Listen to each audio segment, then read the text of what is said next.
Our mini message for today, this Friday, is finishing up the story of Jacob wrestling with God.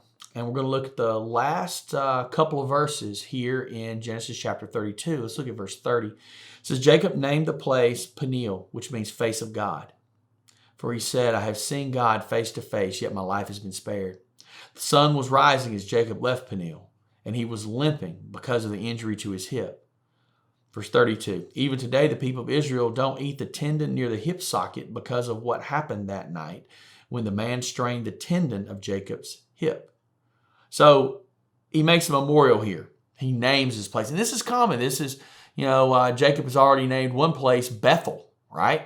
Now he names this place as well. So there was a name, and it means face of God. He asked for the name. He said, what is your name? What do I call you? And God didn't give him the name. Christ didn't give him a name. And so he simply named it the face of God because that's who he wrestled.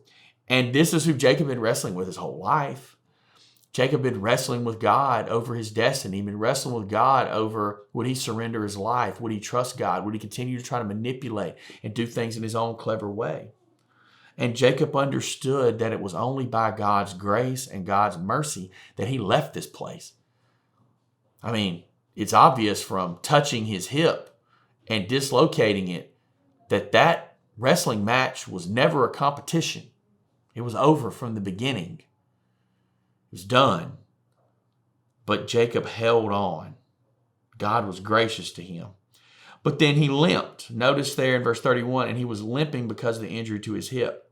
So he named the place, but he also had another memorial he took with him, and that was a limp. And apparently he limped for the rest of his life, every step he took. But I think it was a small price to pay, and every time he took a step, he remembered God. He remembered the blessing that he was given. He remembered how the Lord had worked in his life and had changed him from being the deceitful Jacob to the one that God rules. You guys have a great weekend, and we'll see you Monday.